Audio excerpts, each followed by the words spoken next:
In early 2016, the Financial Accounting Standards Board, or FASB, issued a new standard to improve financial reporting about leases.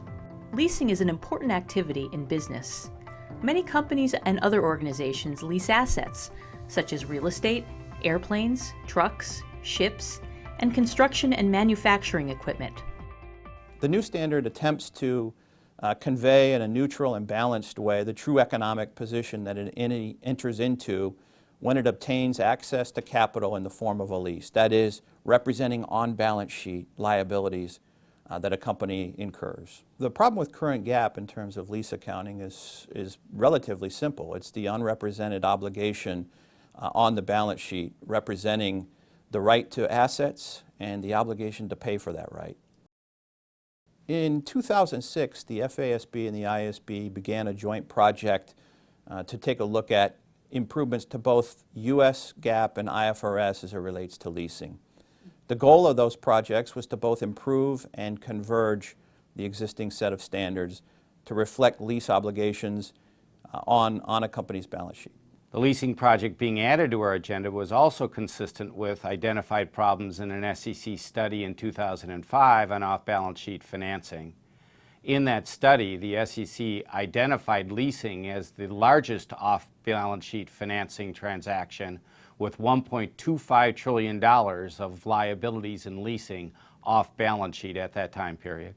We issued 3 documents, 1 discussion paper in 2009, an exposure draft in 2010, and another exposure draft in 2013.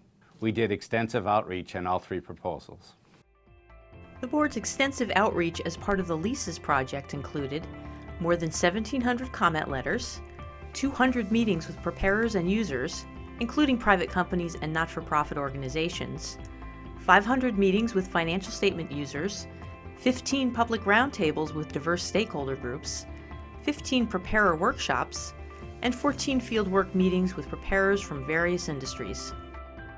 Most of the feedback that we received when we issued the 2009 discussion paper and the 2010 exposure draft was general agreement that leases should be recognized as assets and liabilities by lessees. However, many stakeholders raised concerns about cost and complexity.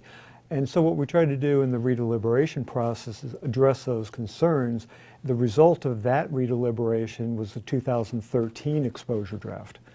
Following that, we went through a very similar process of analyzing feedback that we received from a wide range of stakeholders. Some additional concerns were raised, and we tried to address all of those concerns in what ended up being the final leases standard. Stakeholders expressed agreement with the recognition of assets and liabilities for leases on a general basis, but objected to the expense recognition for operating leases. In 2015, the FASB voted to keep the current model for expense recognition.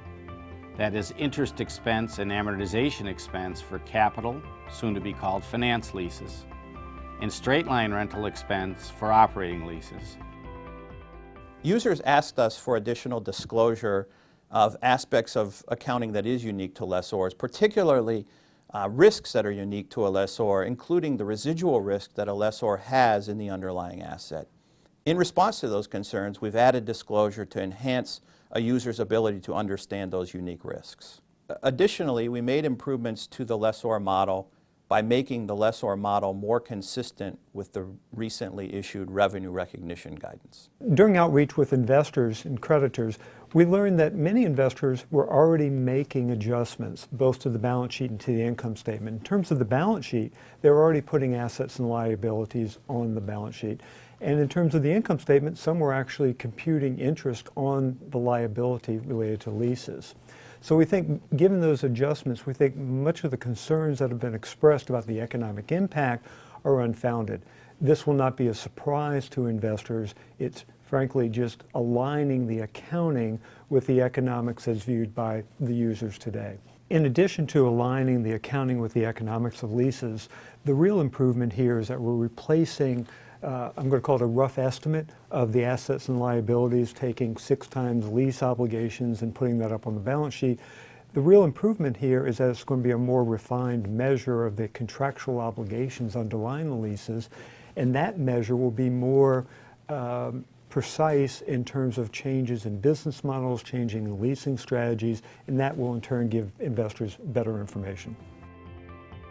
I think the new leasing guidance is also a win for financial statement preparers. It better reflects the underlying economics of the activity they engage in. We completed the project in a way that allows preparers to leverage existing systems, that is, keeping in place the characteristics of operating lease accounting as well as the distinguishing characteristics of capital lease accounting.